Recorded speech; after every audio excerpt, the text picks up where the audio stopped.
from this morning to. Salamat ho ah. Sige po. Salamat, sir. Okay po. Ano Manuel? Naniwala ka na Manuel?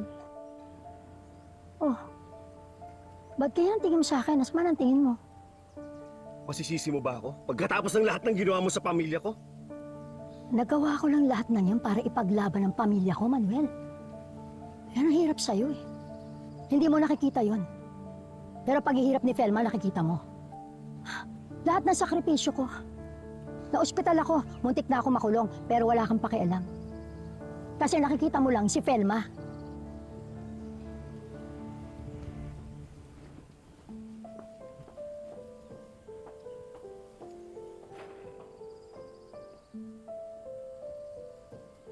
Ano, pare?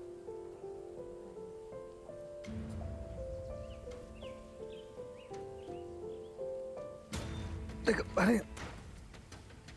Pare. Pare, teka lang. Teka. Ha? Hindi ko magalaw yung pinti ko eh. Anong masakit? Ito? Hindi. Relax mo lang. Relax mo lang. Relax mo lang. Relax mo lang, pare. Ito ho ba may nakita kayong... Oo, yun. Sasabihin ko kay Jeff. Jeff! Sige lang. Sir, to po siya, oh. Huli po namin siya nakita palabas ng airport, mga 11 a.m. po, sir. Sir, pakitulungan naman kami, oh. Nanay ko po yung nasa picture. Yes, po, sir. Hinahanap po namin talaga siya.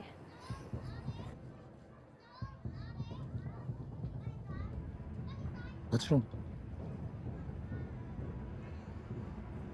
Art, I need a favor. Ipakalat mo naman yung picture ni Felma sa mga kaibigan mo sa press. We need to find her ASAP. Ano ba naman yan? Bakit ba hanggang ngayon di pa nakikita ang ate Felma? Aray. Sige, pare. Kuya Manuel! Sige, diretso na. Sige.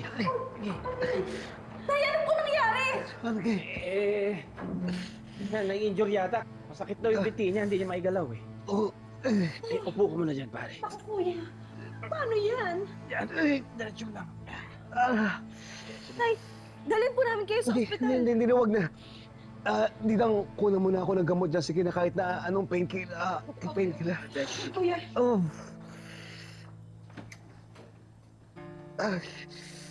Tay? Tay, Ano? May balita na ba sa nanay niyo? wala pa ho. Hindi ko kaya may kinalaman talaga yung Hazel na yun sa pagkawala ni nanay. Hindi kaya dinala niya si nanay sa malayong lugar. Tinago niya. Pwede. Pero naisip ko lang hindi niya alam na nasa Davao si nanay, kaya nga siya sumugod dito ng isang araw eh. Imposibleng alam niya uuwi rin sila ngayon. Bakit kinakampihan mo yung babaeng yun? Ate, hindi ko siya pinagtatanggol. Pwede po huwag na kayo magtalo. Eh, hindi tayo ito kasing sikulin eh. Alam mo, namumuro ka na sa akin eh.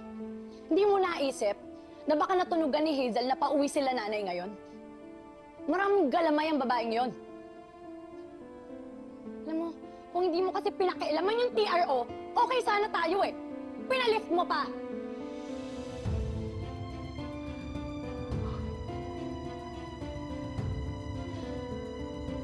Buwisit na Manuel yan. Kala ko kaya nagpunta dito makikipagbati sa akin. Tapos nang ginawa kong deal kay Kulin, yung pala pagbibintangan pa ako. Ay, friend, tignan mo to.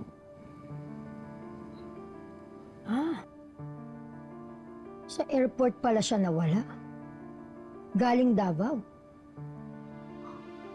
Ang tanong, bakit bigla siyang nag-disappear? Wala akong pakialam. Basta ang wish ko, sana hindi na siya makita.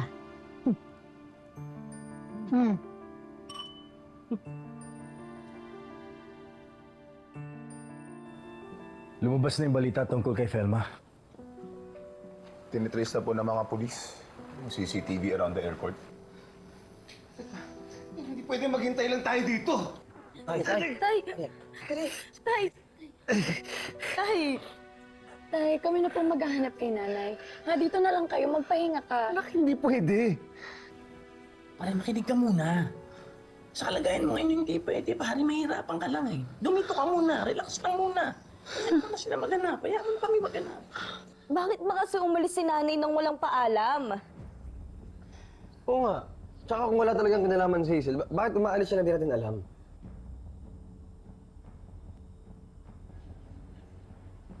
Teka muna. Meron kayong hindi sinasabi sa amin, ano? Ano nangyari kay Felma sa Davao?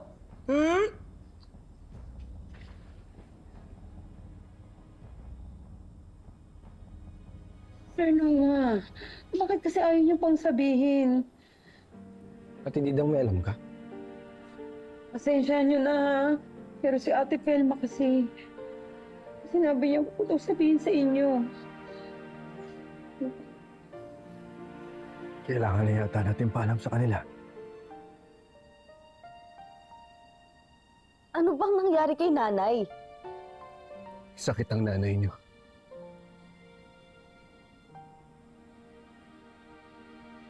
May brain tumor siya.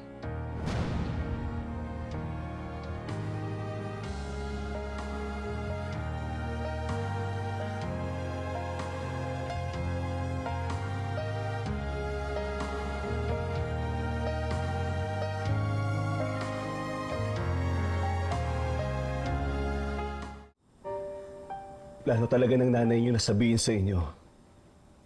Siya dapat nung una pa lang. Nung nalaman nyo, sinabi nyo na sa amin. Oo nga po.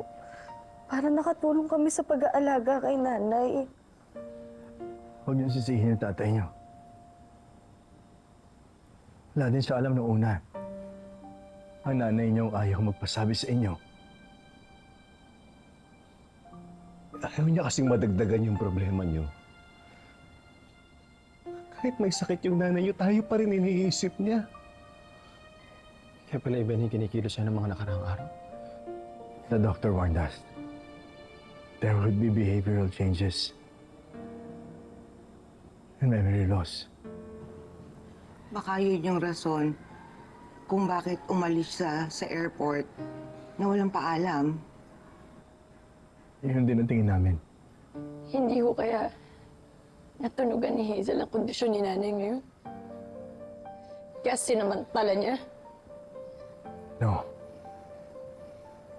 Kami lang ng tatay niya may alam na may sakit ang nanay niyo. Sayang yung oras. Hanapin na lang natin si nanay. Halika na. Jeff. Jeff. Ay, ako na po sasama sa kanila.